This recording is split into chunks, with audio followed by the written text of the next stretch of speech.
You work every single day. You pay your bills. You do everything right. Then one afternoon your son collapses, and the hospital says he needs a heart, but your insurance won't pay, and you don't have the money to save him. What would you do for your child? This father chose something nobody saw coming. This is John Q, a 2002 movie with Denzel Washington giving one of the most emotional performances of his whole career. This isn't a story about superheroes or some genius saving the world. It's about one ordinary dad, pushed all the way to the edge by a system that keeps telling him no. And there's a clock ticking the entire time. His little boy's numbers are dropping by the hour. I'm telling you right now, stay till the end, because the final 10 minutes will wreck you in the best way. Let's get into it. The movie starts on a highway. A young woman is driving, playing her music, having a totally normal morning. She goes to overtake a truck, but another truck is coming straight at her from the front. She panics and speeds up to get past. And it doesn't work. Her car clips the truck coming toward her, spins across the road, and the first truck hits her. Remember this moment. It's going to matter a lot later. Now we meet our main family. John Q. Archibald and his wife Denise are home one night watching the news. The economy is bad, people are struggling everywhere. Then John hears something outside. He runs out and sees the cops towing away Denise's car, because they'd fallen behind on the payments. Denise is crushed. They don't have the money to get it back. And you can tell right away, this family isn't rich. They're working people, just barely keeping their heads above water. Denise works at a restaurant she doesn't even like. But John holds her and promises it'll be okay. His money is coming soon. Then their son Mike walks in. And this kid is pure joy, a huge wrestling fan who dreams of being a wrestler one day. The love in this family is obvious. The next morning, all three pile into John's car, Mike to school, Denise to the restaurant. Music playing, everybody laughing and joking. It's a small scene, but a beautiful one, because it says something simple. No matter how tight things are, you can still find happiness with the people you love. John drops Mike off, and here's a little detail to hold on to. Mike hates the word goodbye. He makes his dad say see you later instead. Goodbyes hurt. John works part-time at a steel plant with his best friend Jimmy. He's smart, he's qualified, and he's been chasing a better, higher paying job. He even goes in for an interview, but there are 400 people applying for one spot. Jimmy warns him nobody's really getting hired. They'll just hand it to somebody's relative. And sure enough, John gets turned down, this time for being overqualified. Sunday rolls around. Like any devout family, they go to church, then head to Mike's baseball game. Same routine, every week, and they're happy with it. But this Sunday is different. In the middle of the game, Mike just collapses. And everything changes. They rush him to the hospital, terrified. Denise is so panicked she's practically getting in the nurse's way. They ask to run some tests and start admitting him. A receptionist fills out the forms. Jimmy and his wife wait outside. Nobody has any idea yet how bad this is about to get. Mike gets stable, but he's weak and can't really talk. A doctor watching his numbers tells Denise that Mike's reading is at 88, and if it drops below 70, he won't make it. That's the line they're all watching now. Then John and Denise get called into a room with the hospital director, Rebecca Payne, and the heart specialist, Dr. Turner. And they get hit with the news no parent is ready for. Mike's heart is failing. He needs a heart transplant, or he won't survive. Denise can't accept it. Her son was perfectly fine 24 hours ago. But the doctor is blunt. It's this, or take him home and wait for the worst. John doesn't hesitate. He wants the surgery. But then comes the part that turns this whole movie into what it is. The cost. $250,000. Mike's blood type is B positive, so finding a donor heart shouldn't even be the hard part, the money is. John says his insurance covers Mike. Rebecca says it doesn't. And just to put Mike's name on the donor list, they need a 30% down payment. That's about $75,000. John checks his account. He has around $1,000. Their little boy is slipping away, and the people in charge are talking about deposits. Real quick, if this is already hitting you, do me one small favor and tap that subscribe button. It's free, takes 1 second, and it genuinely helps me keep making these. Okay, now watch what this father is willing to do. As John and Denise leave that room, another doctor, Dr. Klein, quietly tells them the truth. This is the best hospital for a heart transplant, so whatever they do, do not move Mike somewhere else. She tells them to try the insurance company, or a children's aid program. But Mike has to stay here if they want to see him make it. So John goes on a mission. First stop, his insurance. And that's where the floor drops out. HR tells him his policy only pays out $20,000, and it doesn't cover this at all. Turns out the company switched insurance carriers, and as a part-timer, John only qualifies for the lower tier. The thing is, John always thought he was full-time. Now, suddenly, he's been reclassified as part-time. He can file an appeal, but that takes 7 working days. He tries state services too. Nothing. Then a letter comes. His claim's been approved. John races to the hospital, so relieved. And Rebecca shuts it down in one sentence: he filed the wrong paperwork. The new policy doesn't cover transplants anyway. If he wants, he can file a grievance. Which takes 30 days. 30 days his son does not have. So John and Denise do what any struggling family would do. They start raising money themselves. They ask friends, but their friends are struggling too, so the donations are small. After a whole fundraising drive, John pulls together about $4,000. Against $75,000, that's nothing. So he starts selling everything they own. And here's where you see how cold the world can be. Some guy buys their color TV for under $20, taking advantage of a desperate man.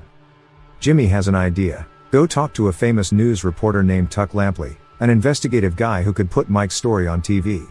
So they go. Tuck listens. Feels bad. And does nothing.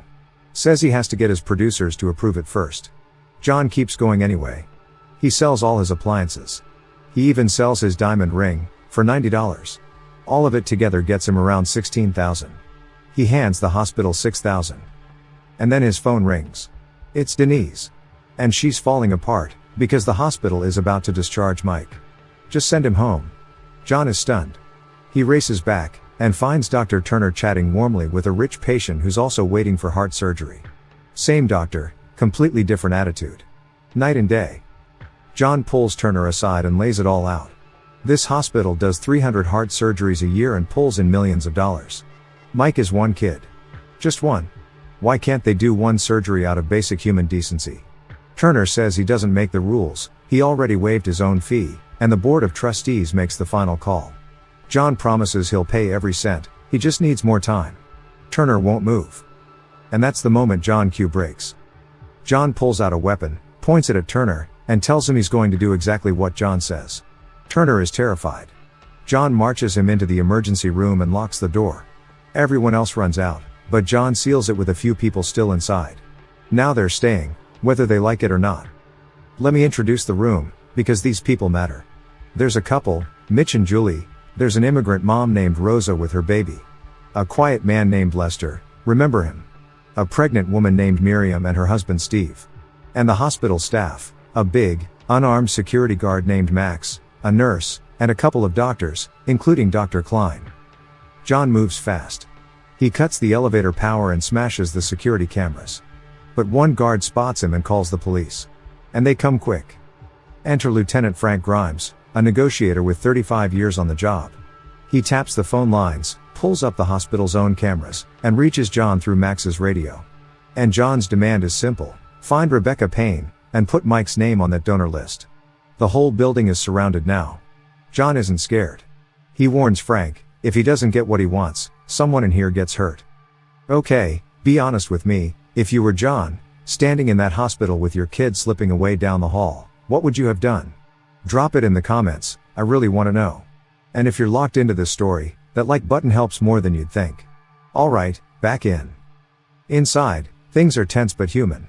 Miriam is in a lot of pain and starts going into labor. The nurse and Dr. Klein look after her. John talks gently to her husband Steve and asks what he's hoping for. Steve just says, a healthy child. And nobody in that room understands that better than John. Down the hall, Denise sits with Mike, whose numbers keep slipping. But there's a kind doctor checking on him who hands him a little wrestling toy. A small reminder that not everyone here is like Turner. Some people still have a heart. Outside, the chief of police, Gus Monroe, shows up, and he's a total crowd pleaser who loves the cameras. He and Frank clearly don't get along. Gus just wants this handled fast and clean, because he doesn't want the city looking unsafe on the news. Then something ironic happens. A new patient is rushed in with a wound that needs surgery immediately. John orders Turner to save him. Turner protests that he's a heart surgeon, not an emergency doctor. But he does it. And he saves the man's life.